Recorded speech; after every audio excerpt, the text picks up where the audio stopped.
ada yang ngajakin ngevlog sambil kita perjalanan mau ibadah. Oke. Langsung aja, to the point. Oke. Pertanyaan yang sering ditanya. Apa hubungannya tangan berkeringat sama sakit jantung? Karena katanya itu tahayul. Ada yang bilang itu benar. Langsung tanya sama ahlinya. Apa hubungan tangan berkeringat sama penyakit jantung? Oke. Jadi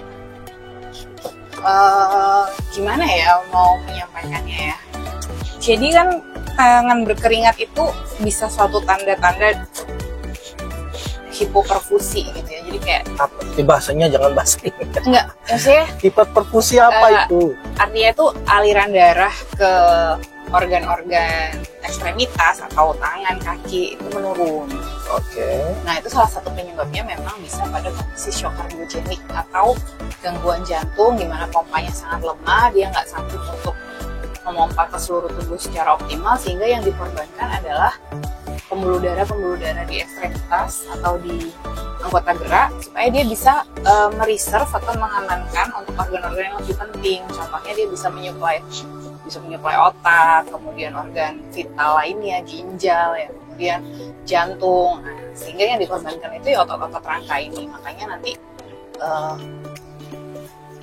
ekstremitasnya itu atau anggota geraknya itu tangan kakinya jadi kayak pucet, keringat dingin, nah itu bisa. Tapi itu hanya pada kita temukan pada kondisi yang hanya pada kondisi yang memang lagi akut ya, atau lagi kondisi perburukan dari fungsi jantungnya. Sedangkan kalau pasien jantung secara umum yang stabil, nggak usah ditukar. Nah itu nggak selalu disertai dengan gejala itu, asalkan pasokan darahnya itu aman gitu ya. Jadi nggak selalu ya, dan nggak semudah itu juga ya. Begitu tangannya berkeringat, oh ini sakit jantung, nggak kayak gitu. Berarti juga. belum tentu. Tapi ada itu hubungannya. salah satu tanda penyerta pada pasien yang dengan gagal jantung atau shock kardiogenik atau hipotensi, tekanan darahnya turun, itu salah satu tanda penyertanya. Jadi tangannya jadi kayak basah, dingin tuh iya. Tapi belum tentu orang yang biasa-biasa aja berkeringat terus sakit jantung. Tentu ya harus disertai dengan tanda-tanda gejala lainnya. Gitu. Contohnya ya gejala lainnya, misalnya sakit jadi spektrum penyakit jantung tuh banyak banget gitu. Kalau menurut Bapak Ava, orang sakit jantung tuh sakit jantung apa sih? Langsung serangan jantung.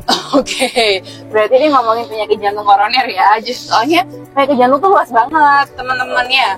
Jadi spektrum penyakit jantung atau macam-macam penyakit jantung tuh banyak banget ya. Yang diwakili sekarang penyakit jantung koroner berarti ya sama Bapak Ava ya.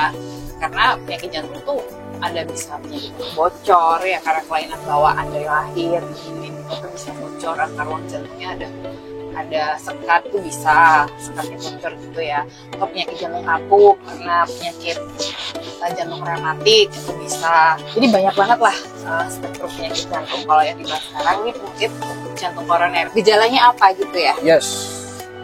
Gejalanya atau kayak perlu buat khusus vlog sendiri deh biar lebih. Nah, kalau gitu kembali lagi ke tangan Ntar berkeringat. aku kasih penjelasan yang lebih detail ya. Tapi intinya kalau penyakit jantung koroner itu akibat aliran koronernya ada yang tersumbat atau terhambat. Itu juga macam-macam tuh, bisa terjadi yang akut serangan jantung itu yang mengancam nyawa ya, angka kematiannya tinggi, atau yang bisa bersifat kronis gitu, yang gejalanya biasanya nyeri dada saat beraktivitas. Nanti aku akan bahas lebih lengkapnya. Terima kasih Pak. Jadi ini udah selesai nih? Belum. Apa lagi? Terus kalau tangan berkeringat bagusnya ke dokter. Tanya dulu gitu, jangan langsung bilang itu sakit jantung kan. Ya kalau misalnya kamu lagi sering tangannya berkeringat basah. Di pencetusnya dulu apa deh? Kalau misalnya nggak jelas pencetusnya nggak jelas, ya udah periksa aja. Tapi kalau misalnya pencetusnya emang kamu lagi cemas, takut, terus berkeringat, itu berarti kan respon saraf tubuh kamu memang untuk mengeluarkan keringat lebih banyak tuh, ada yang kayak gitu, istilahnya hiperhidrosis gitu ya. Tapi kalau misalnya itu terkait penyakit jantung, memang harus periksa dulu ya. Gitu. Dan penyakit yang kalau misalnya hubungan penyakit jantung koroner tadi memang kalau misalnya kamu ya laki-laki ya usia lebih dari 40 tahun atau lebih dari 30 tahun tapi kok ada riwayat keluarga gitu ya, terus sering nggak enak dadanya kalau misalnya lagi jalan, lagi lari atau lagi cemas gitu. Terus kamu punya faktor resiko juga, misalnya darah tinggi atau kolesterol atau tadi riwayat keluarga gitu ya. Itu mulai gula darahnya agak-agak tinggi waktu kamu medical check up tuh boleh banget dicek lengkap, nanti ke dokter jantung bisa diassess kira-kira kamu punya resiko menuju ke jantung koroner apa enggak, atau jangan-jangan emang kamu sudah mengidap suatu penyakit jantung koroner yang kita perlu terapi untuk mencegah jangan sampai terjadi serangan jantung, jangan sampai ya mencegah supaya pompanya jangan sampai rusak ya, jangan sampai turun gitu ya, maksudnya jangan sampai turun. Tujuannya mencegah kematian dan juga mencegah kesakitan gitu ya. Oke. Sekian dulu ya tentang hubungan. Jadi buat kamu yang tangannya berkeringat, emang temanmu ada? nggak banyak lagi kan.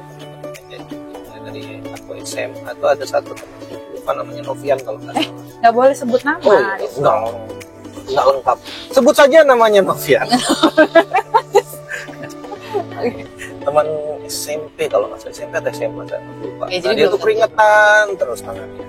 Nggak pernah berhenti, tapi orangnya aktif, main-main gitu. Lari-lari biasa, cuman ya, ternyata belum tentu. Baiklah, sekian vlog Carpool Cardio Talk pagi hari ini. Kalau teman-teman punya ada pertanyaan lainnya yang kayak Bapak Ava ini ya, boleh banget tanya di komen, nanti kita buatin vlog. Nanti buat Q&A. Ya terserah deh kalau yang mau tanyain. Oke, bye. Bye Ava.